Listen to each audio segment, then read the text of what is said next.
जय गुरु जी, शुक्राना मेरे गुरु जी। आज हमारे यहाँ गुरु जी का सत्संग। ये है गुरु जी का ब्यूटीफुल दरबार। अभी दरबार लग रहा है और बहुत अच्छा हो रहा है। वैसे तो सत्संग वाले दिन हो रहा अच्छा ही होता है, बट बहुत अच्छा लग रहा है। और ये मेरी प्यारी बेटी है सिया, मेरे भाई की बेटी। और ये है ईवा। हेलो बोलो। हेलो, आप भी बोलो हेलो। हेलो। और बहुत अच्छा दरबार है गुरु जी का, बहुत ब्यूटीफुल, बहुत अच्छा हो रहा है। और बहुत अच्छा सा। तो बड़ा करूँ? हाँ, इससे बड़ा नहीं होगा। अभी डेकोरेशन चल रही है दरबार में। और ये मेरा भाई है, सेवा कर रहा है। पापा हाँ, ये सेवा करते हुए। शक्ल तो दिखाओ वरुण अंकल। गुरु जी के अंकल आंटी होता है। और मैं आपको मिलवाती हूँ पहले गुरु जी का एक और स्वरूप। अभी डेकोरेशन चल रही है। और मैं आपको मिलवाती हूँ अपनी मम्मी से। मम्मी हेलो करो सबको, सबको हेलो करो। ये है मेरी मम्मी। हेलो। कौन है? ये है मेरे पापा। हेलो करो। हेलो। अभी बताती हूँ। अभी पहले सबको आपने हेलो कर दिया ना। हेलो। अब बताती हूँ।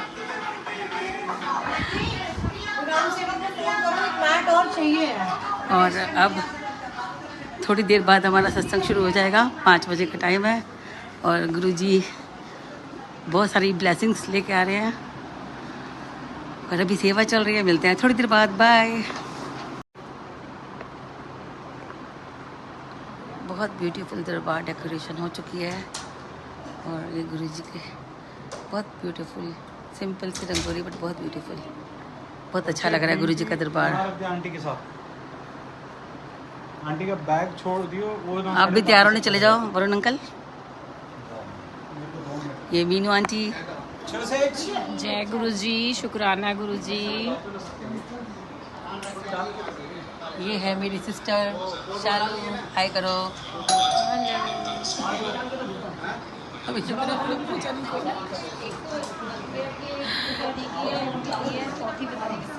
बस अभी थोड़ी देर बाद फिर सत्संग शुरू होगा, फिर दर्शन कराते हैं। जय गुरु जी। किसी का कुछ चल ही रहा था, बट थैंक यू गुरु जी की कृपा है। गुरु जी ने अपनी संगत को अपने आप बुलाया। And thank you so much Guru ji for everything.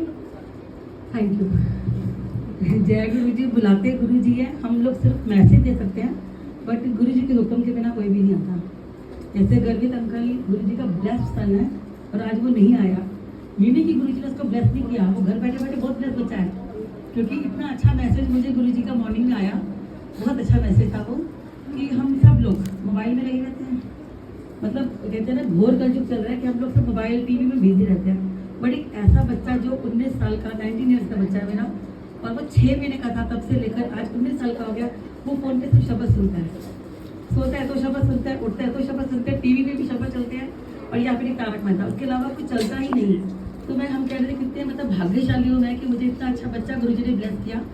और आज मैं सत्संग अपना शॉर्ट में सुनाऊंगी, लेकिन पूरा सुनाऊंगी, क्योंकि गुरुजी का मैसेज जो मुझे पहली बार आया था 2006 में आया था जनवरी में। और मैं अपने आप को बड़ा कोसती थी, गुरुजी आपने मुझे तब क्यों नहीं बुलाया, आप तो चोले में थे, मैं आपके दर्शन कर लेती। मैं बहुत परेशान रहती थी कि गुरुजी आपने मेरे को 2006 में तब क्यों नहीं बुलाया। 3 मैसेजेस आए बट मैं आ नहीं पाई।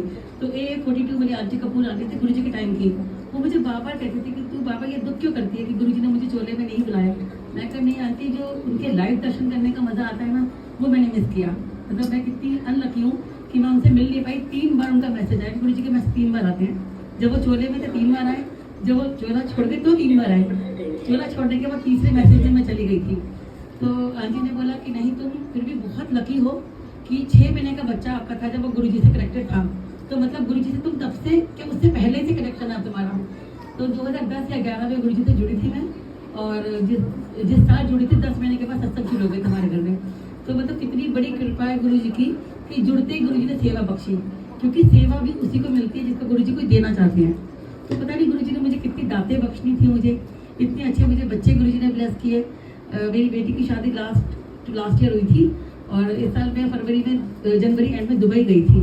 तो दुबई से मैं फरवरी में आई और आप बिलीव नहीं करोगे, मतलब बिलीव तो करोगे, गुरु जी की संगत हो। 5 दिन पहले मैं दुबई से आई हूँ। 5 दिन के बाद मेरी हालत बहुत ख़राब थी वहाँ पे, क्योंकि मुझे नहीं मालूम था मेरे ब्रेन में क्लॉट्स हैं। तो जब मैं दुबई से आई इसी चक्कर में आई थी कि मेरी तबीयत डे बाई डे ख़राब हो रही थी। तो मुझे था कि वहाँ कुछ ना हो जाए, बेटर हम इंडिया में आ जाए। तो जैसे ही मैं पहुँची 3 के 4 दिन बाद मुझे दुबई से मेरी बेटी का, मुझे नहीं मेरे हस्बैंड को कॉल आता है कि ऐसे मेरे सन इन लॉ को, जो कि 30 साल का भी नहीं है अभी, और उसको हार्ट अटैक आया है। तो पहले तो मुझे बिलीव ही नहीं हुआ, मतलब मेरे हस्बैंड को बिलीव नहीं हुआ, लेकिन मेरे हस्बैंड ना बड़ी ऊँची बात कर रहे थे, मतलब मेरे अंकल। तो मैंने कहा क्या हुआ, ऐसा क्यों, तो हाइपर क्या हो गया, इतने परेशान क्यों? कहते कुछ नहीं, क्योंकि मेरी बेटी मना कर रही थी कि मम्मा की तबीयत ठीक नहीं है, मत बताना। पर इतनी बड़ी बात छुपती थोड़ा है। तो मैंने कहा नहीं मुझे पता, कुछ तो बात है, मेरा दिल घबरा रहा है। कहते ऐसे आकाश को ना हार्ट अटैक आया। मैंने कहा उसकी उम्र क्या है, मैं तो अभी छोड़ के आई हूँ उसको, और वो मुझे छोड़ के आया था, बिल्कुल अच्छा वाला तो था, इतना हमने घूमा था, एंजॉय किया। कहते नहीं उसको हार्ट अटैक बहुत सीरियस है, वो वेंटिलेटर पे है, और डॉक्टर ने बोला 24 से 48 घंटे बहुत क्रिटिकल है, और चांसेस पता नहीं अभी कुछ जवाब नहीं दे रहे। वो बहुत रोती जा रही है, दुबई में अकेली, वो और उसकी मदर इन लॉ। और कहते ना अकेले नहीं होते, गुरु जी साथ होते हैं। आप बिलीव करोगे, बुधवार की रात की बात है जब ये मैसेज आया हमारे को, और मैं मेरा बेटा यहाँ पे गुरु, मतलब हमारी गद्दी लगी हुई है गुरु जी की, हर वीकली सत्संग होता है, वीकली मंथली, मतलब महीने के 4 सत्संग होते हैं। हम गद्दी पे बैठ गए, गद्दी के सामने बैठ गए कि मुझे नहीं पता गुरु जी आप मेरी जान ले लो, बट उसका बख्श दो कि मेरी बेटी के भी एज क्या है, इतनी जल्दी मैं करने नहीं, गुरु जी उसको मेरे मतलब सन इन लॉ को ब्लेस करो, उसको लाइफ ब्लेस करो। अगले दिन सत्संग था हमारा थर्सडे को। तो मैंने कहा गुरु जी अरदास होनी है, अरदास से पहले उसको ठीक कर देना, अरदास में बहुत पावर होती है। तो आप बिलीव करोगे 11 बजे, मतलब सत्संग से पहले गुरु जी का मतलब मैसेज आया कि वो ठीक है, तो चिंता ना करें। और 11 बजे दुबई से फोन आ गया कि वो होश आ गया उसको, और डॉक्टर्स ने उसको बोला कि भाई जो 3 से 4 का टाइम बड़ा क्रूशियल होता है, उसमें सारे वाइटल हिल जाते हैं, बट इसके वाइटल बिल्कुल स्टेबल रहे, कुछ नहीं हुआ। और मतलब इसका हार्ट बहुत स्ट्रॉन्ग है, इतना हार्ट अटैक आने के बाद भी इसका हार्ट बहुत स्ट्रॉन्ग है। तो और 3-4 दिन में 5 दिन में वो घर आ गया। तो गुरु जी ने उसको लाइफ टेस्ट की।